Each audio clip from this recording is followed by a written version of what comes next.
రాష్ట్రంలోని అన్ని మున్సిపాలిటీల్లో మౌలిక సదుపాయాల అభివృద్ధికి ప్రభుత్వం భారీ ప్రణాళికలు సిద్ధం చేసిందని పురపాలక శాఖ మంత్రి నారాయణ తెలిపారు. త్రాగునీరు, డ్రైనేజీ, సాలిడ్ వేస్ట్ మేనేజ్మెంట్, రోడ్లు, పార్కులు, కమ్యూనిటీ హాలు నిర్మాణానికి దాదాపు 14,000 కోట్లతో ప్రణాళికలు రూపొందించి టెండర్లు పిలిచినట్లు చెప్పారు. వచ్చే నెల నుంచి పనులు ప్రారంభమవుతాయని తెలిపారు. తిరుపతిలో త్రాగునీటి కోసం 91 కోట్లు, డ్రైనేజీ మెరుగుదలకు 100 కోట్లు అంచనా వేశామని వెల్లడించారు.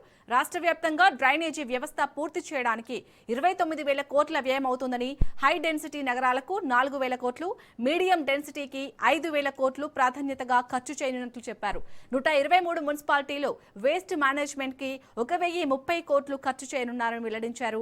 తిరుపతిలో ఎల్ఆర్ఎస్, బీపీఎస్ దరఖాస్తుల పరిశీలన కొనసాగుతుందని, శెట్టిపల్లి సమస్యను పరిష్కరించి లబ్ధిదారులకు భూములు కేటాయించినట్లు తెలిపారు. తిరుపతి గ్రేటర్ ఏర్పాటు ప్రస్తుతం నిలిపివేశామని, మున్సిపల్ ఎన్నికలు నిర్వహించాల్సి ఉంటుందని చెప్పారు.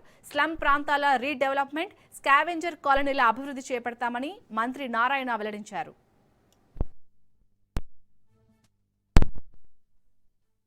మెయిన్గా ఏంటంటే ఈ ప్రభుత్వం వచ్చిన తర్వాత ఫస్ట్ ప్రయారిటీ డ్రింకింగ్ వాటర్కి ఇస్తున్నాం, తర్వాత ప్రయారిటీ డ్రైనేజెస్కి, ఆ తర్వాత సాలిడ్ వేస్ట్, ఆ తర్వాత రోడ్లు, డ్రైన్స్. ఇది అయిన తర్వాత నెక్స్ట్ పార్కులు కావచ్చు, కమ్యూనిటీ హాల్స్ కావచ్చు, స్కూల్స్, హాస్పిటల్స్.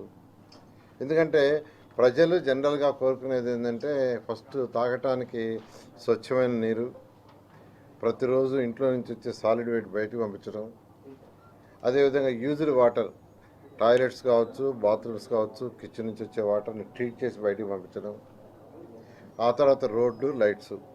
అవైన తర్వాత పార్కులు, ఇంకా కమ్యూనిటీ హాల్స్ పెడతారు. సో దీనికి రాష్ట్రంలో ప్రతి ఇంటికి ట్యాప్ కనెక్షన్ ఇవ్వాలి, అది ట్రీటెడ్ వాటర్ ఇవ్వాలని, అదేవిధంగా సర్ఫేస్ వాటర్ డ్రా చేసి ఇవ్వాలని అంటే దానికి దాదాపు 14,000 కోట్లతో అధికారులు ఎస్టిమేట్ చేశారు. 14,000 కోట్లని ముఖ్యమంత్రి గారు అటు కొన్ని కేంద్ర ప్రభుత్వం ఇచ్చిన ఫండ్స్తోను, రాష్ట్ర ప్రభుత్వ ఫండ్స్తోను, అంటే అమృత్ 2.0 కావచ్చు, ఏషియన్ ఇన్ఫ్రాస్ట్రక్చర్ ఇన్వెస్ట్మెంట్ బ్యాంక్ కావచ్చు, యుఐడిఎఫ్, ఈ మూడిట్లో 14,000 కోట్ల రూపాయలకి యాక్చువల్గా అప్రూవల్ ఇచ్చారు. 14,000 కోట్లతో టెండర్లు పిలిచాము. అవన్నీ కూడా యాక్చువల్గా ఆల్మోస్ట్ గ్రౌండ్ అయినాయి.